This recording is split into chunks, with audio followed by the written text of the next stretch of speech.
નમસ્કાર, આપ જોઈ રહ્યા છો રફતાર ન્યૂઝ બુલેટિન. રફતાર ન્યૂઝ બુલેટિનમાં આપનું હાર્દિક સ્વાગત છે. જોઈએ આજના મહત્વના સમાચાર.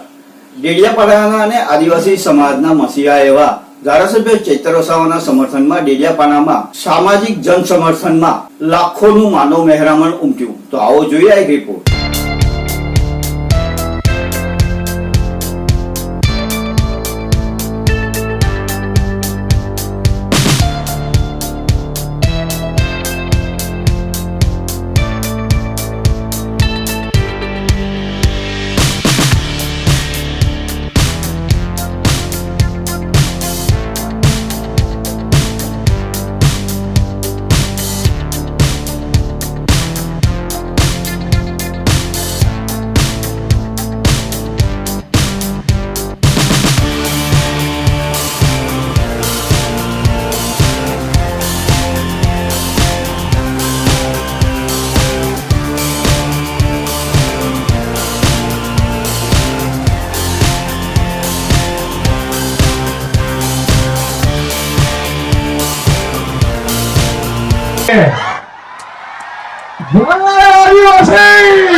આપણે મૂળ નિવાસી મૂળ આદિવાસી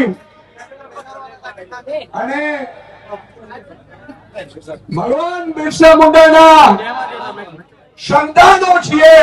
પણ ભાજપ એક વખત નહીં, બે વખત નહીં, ત્રણ વખત ભગવાન બિરસા મુંડાની આશીર્વાદ લઈને નીકળેલા ચેતરભાઈ વસાવાને જેલમાં નાખવાની કોશિશ કરે છે. મિત્રો, એને જડમાં તાળ જવાબ આપવાનો છે આપણે.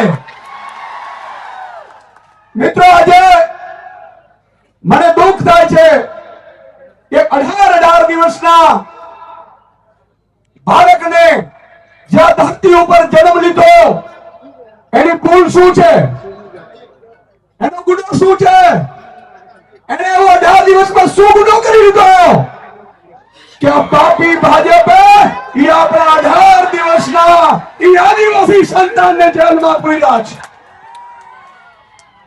મિત્રો, ધરતી ઉપર હજી જન્મ લીધું છે, હજી તો ઈ દાડો પણ નથી નાખ્યો અને આ ભ્રષ્ટાચારના સહી ભાજપે આ 18 દિવસના સંતાનને જેલમાં પૂર્યો છે.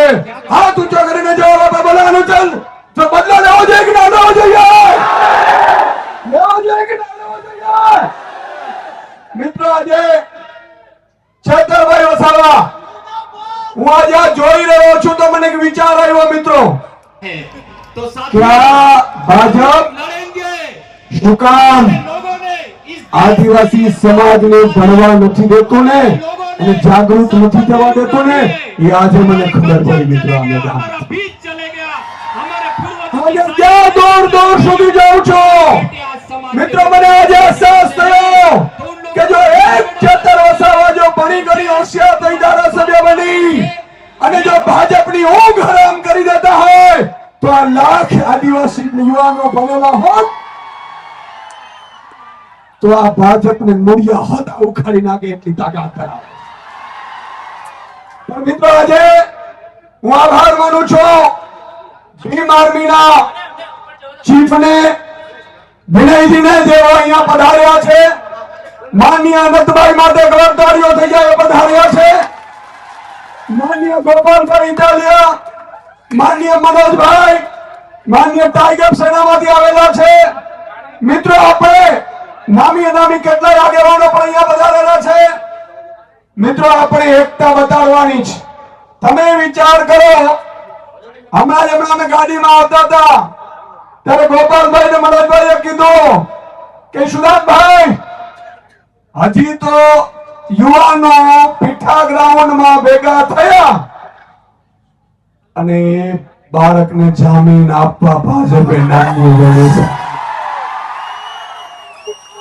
તમે કલ્પના કરો આપણી એકતાની તાકાત. હું ગઈકાલે વર્ષાબેનને મળ્યો હતો, અમે ઘરે બેઠા હતા. વર્ષાબેનને કીધું, વર્ષાબેન મોડા તો નથી પડ્યા કારણ કે તમારા ઉપર આખું આજે વજન આવી પડ્યું છે. ચેતરભાઈને જેલમાં નાખ્યા, એમના પરિવારને જેલમાં નાખ્યા, વર્ષાબેનને કીધું કે તમારે ચિંતા કરવાની જરૂર નથી. એક એક આમ આદમીનો સૈનિક એક ભાઈ તરીકે તમારી સાથે ઉભો છે. મિત્રો આજે બેનને ઢીલા નથી પડવા દેવાના અને તમારો સમર્થન બતાવે છે કે આજે આ 18 દિવસનું બાળક ભલે આજે જેલમાંથી બહાર આવી જશે, પણ મને ખાતરી છે કે ઈ આ ધરતી ઉપર બીજો ચેતર વસાવા પેદા થઈ ચૂક્યો છે. જ્યાં ચેતરભાઈ વસાવા સાહેબ આદિવાસી સમાજને જાગૃત કરતા હતા, એનો ગુનો શું હતો? ચેતરભાઈ નો ગુનો એ હતો મિત્રો કે જળ જંગલ જમીન મુદ્દે મને સરકારની સામે બાત પડી.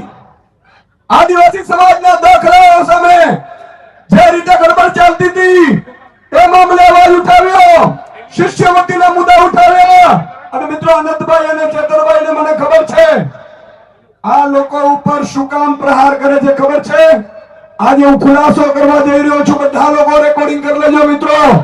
આ ખૂબ અગત્યનો ખુલાસો છે કે ચેતરભાઈ વસાવા જ્યાં સુધી આ ધરતી ઉપર આદિવાસી સમાજ સાથે છે ત્યાં સુધી કોઈ મોટી કંપનીઓની તાકાત નથી કે ભાજપ જંગલની જમીનો પડાવી શકે. એટલા માટે છેતરભાઈનો કાંટો કાઢી નાખવા માટે સરકાર ઉપસ્થિત થઈ છે મિત્રો. એને ખબર છે મોટી મોટી કંપનીઓ, જેમ તમે જુઓ છત્તીસગઢમાં મોટી મોટી કંપનીઓ આવી ગઈ જંગલોમાં. મિત્રો આ લોકોને ખબર પડી ગઈ કે ચેતરભાઈ જ્યાં જાય છે ત્યાં 10-20 હજાર આદિવાસી યુવાનો ભેગા થઈ જાય છે. ચેતરભાઈ કહે છે એ વાત માને છે અને એટલા માટે જ મોટી મોટી કંપનીઓને જો લાવવી હોય, જંગલો ઉપર પોલીસ ઉતારીને તમને ભગાડવા હોય તો તમારી એકતાને તોડવી પડે. પણ આજે ભાજપ સમજી ગયો છે કે મારા આદિવાસી સમાજ 1 લાખની સંખ્યામાં ઉપસ્થિત થયો છે. મિત્રો આજે ખરેખર છેતરભાઈ જેલમાં એને એમ થતું હશે કે ભલે હું જેલમાં ગયો, મારા સમાજ માટે ગયો, મારી સમાજની જળ જંગલ જમીનના મુદ્દે ગયો, પણ મિત્રો આજે આ સંખ્યાના ફોટા જ્યારે બીજે દિવસે ચેતરભાઈ વસાવા છાપામાં જોશે જેલમાં, ત્યારે એની છાતી ગજગજ ફૂલાશે.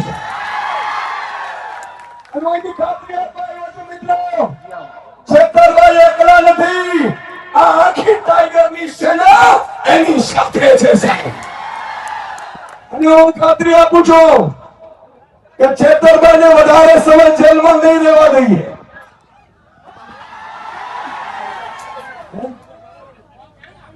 ચેતરભાઈને વધારે સમય જેલમાં નહીં રહેવા દઈએ. મિત્રો તમે જોયું છે આજે ડ્રગ્સ પેડલર એટલું ડ્રગ્સ વેચે છે, કોઈને સજા નથી થઈ. બળાત્કારીઓ, હત્યાઓ. મને કાલે જ કેટલા આગેવાનો કહેતા હતા, મને કે સાહેબ ભાજપના એક નેતા હતા વનકર્મીને બેઠે મારેલ છે છતાં એના ઉપર સજા નથી દેવા. સાચી છે મિત્રો? કારણ કે ચેતર વસાવા તમારો અવાજ બને છે, તમારી સાથે ઉભો રહે છે, એટલા માટે એને દબાવવામાં આવે છે. બોલો એમની સાથે છો તમે? એમની સાથે છો? એટલે હું ખાતરી આપું છું કે છેક સુધી સુદાનભાઈ ગઢવી હોય, ગોપાલ ઇટાલી હોય, યુવરાજસિંહ હોય, મનોજ સોરઠિયા હોય કે ટીમ હોય, છેલ્લા શ્વાસ સુધી અમે તમારી સાથે છીએ. અને વધારે સમય જેલમાં નહીં રહેવાની આજે આમ આદમી પાર્ટીની 8 લોકોની મોટી વકીલોની ટીમો સુપ્રીમ કોર્ટ, હાઈકોર્ટ તમામ સ્તરે ગોઠવાઈ ગઈ છે. પણ તમારે એકતા રાખવાની છે. મેં કાલે સાંભળ્યું આદિવાસી સમાજમાં ભાગલા પાડવા માટે કેટલાક ભાજપના નેતાઓએ ષડયંત્ર રચ્યું છે. બરોબર કે નહીં? એવું કહે છે કે આ લોકો ફસાવે છે. હવે એમને સજા તો અપાવી દીધી, પણ હવે જીક જીલાતી નથી આ દ્રશ્ય જોઈને મિત્રો. અને એટલા માટે આજે આદિવાસી સમાજે એકતા બતાવી છે. છેલ્લે એક નારો બોલાવીશું જોરદાર. એ આપણા એકતાનો સંદેશ હશે. ન ગુજરાત પરંતુ દિલ્હી સુધી જવું છે. અને એક દિવસ હું આપને ખાતરી આપું છું કે આ ચેતર વસાવા નથી. જે